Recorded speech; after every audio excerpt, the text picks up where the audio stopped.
Pensa numa pessoa que você conhece, alguém que sempre sabe o que dizer, que nunca parece inseguro, que raramente pede desculpa, e quando pede, você não sente que a desculpa foi real.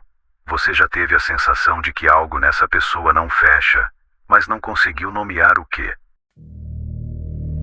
Essa sensação que você teve, esse incômodo sem nome, foi estudada durante décadas por um psicólogo polonês que viveu sob 2 regimes totalitários e quase morreu tentando publicar o que descobriu.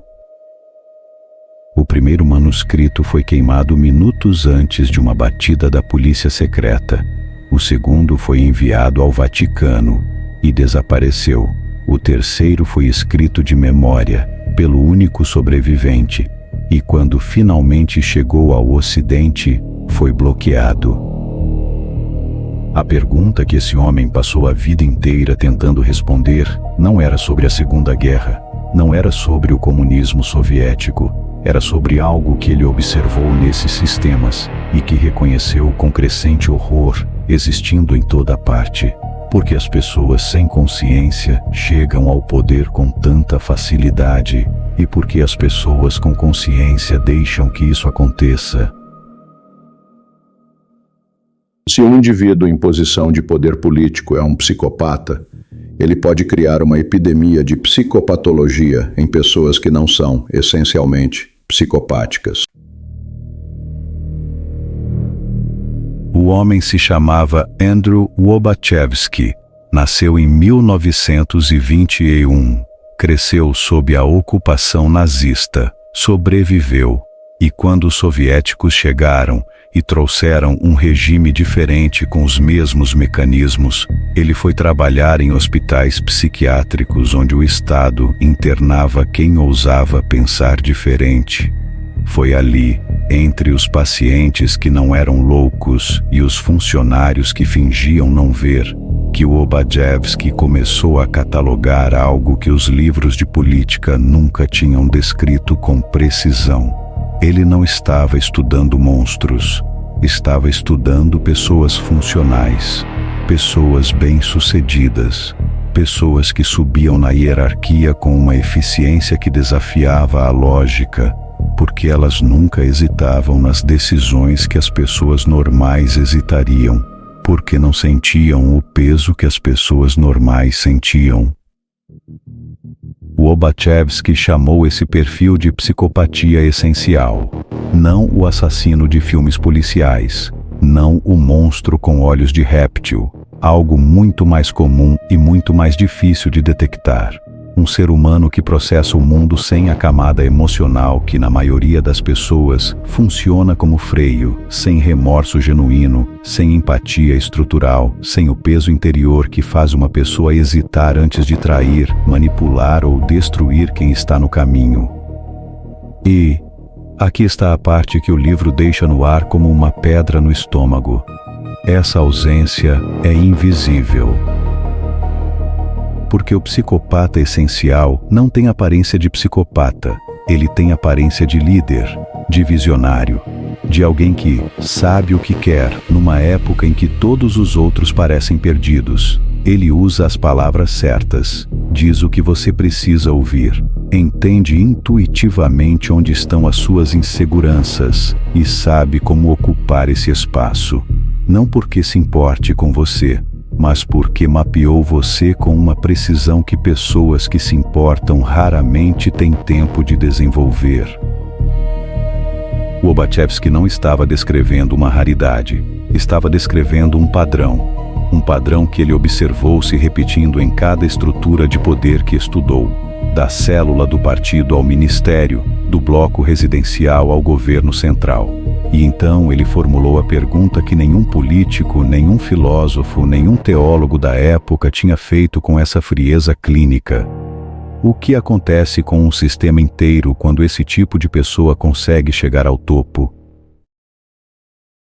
No fenômeno macrosocial que chamamos de pathocracy, uma certa anomalia hereditária isolada como psicopatia essencial é catalisadora e causalmente essencial para a gênese e sobrevivência do mal social em larga escala.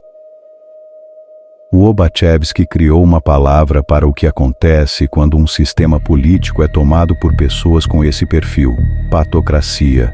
Não uma revolução, uma infiltração. O processo começa com uma figura de superfície brilhante, alguém que sabe dizer com clareza desconcertante coisas que as pessoas sensatas hesitam em dizer. Porque as pessoas sensatas sabem que o mundo é complexo, e a complexidade raramente cabe num slogan. Ao redor dessa figura, algo começa a acontecer que o Lobachevsky descreve com uma precisão que incomoda.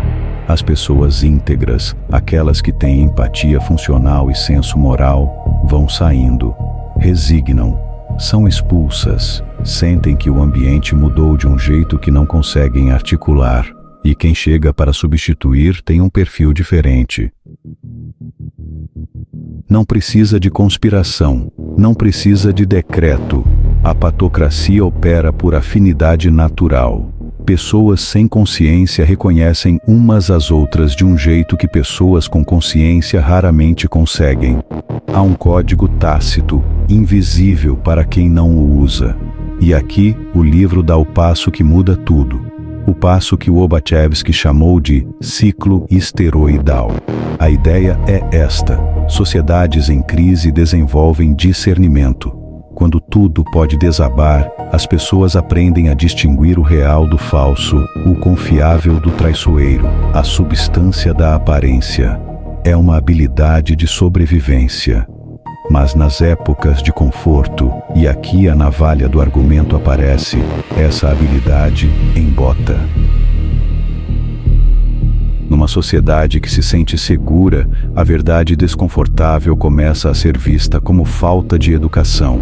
Quem aponta o problema é chamado de pessimista, de paranoico, de alguém que quer estragar o clima. O questionamento vira indelicadeza.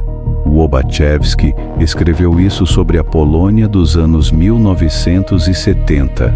Mas você reconhece esse momento? A parte mais perturbadora do argumento não é o que o livro diz sobre os psicopatas, é o que ele diz sobre as pessoas normais. Porque o Lobachevsky descreve com detalhes clínicos como indivíduos comuns, sem nenhuma patologia, com boas intenções, com moral intacta, se tornam cúmplices involuntários do processo, não por maldade, por um mecanismo que ele chama de encantamento. A suspensão gradual do julgamento crítico diante de alguém que sabe exatamente como ocupar o espaço entre o que você teme e o que você deseja. Você já foi encantado assim? E a pergunta que fica, a pergunta que o livro não responde por você, é essa: qual é a diferença entre ser enganado e querer ser enganado?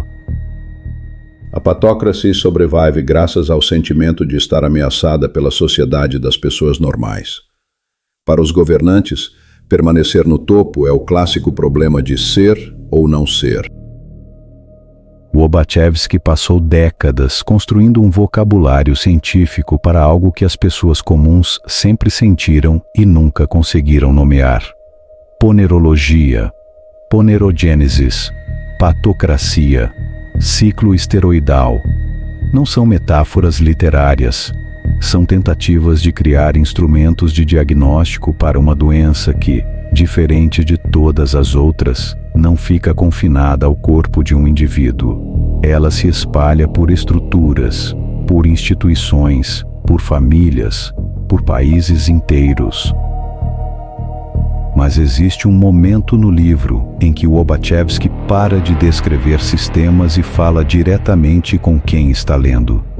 E o que ele diz é estranho, vindo de um cientista: que o único antídoto real para a patocracia não é a lei, não é a revolução, não é a ideologia, é o conhecimento, especificamente o conhecimento da natureza psicológica do mal, de como ele se propaga, de como age nos pontos cegos das pessoas que têm consciência.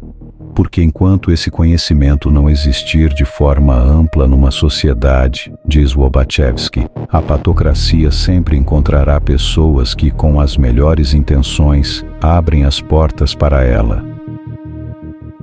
O Obachevsky morreu em 2007. O livro existia há décadas antes de chegar ao público, e a pergunta que ele formulou ao longo de uma vida inteira vivida sob regimes que tentaram enterrá-la não é sobre os psicopatas, é sobre nós, sobre o que a gente faz quando começa a reconhecer o que está diante de si e escolhe continuar não vendo.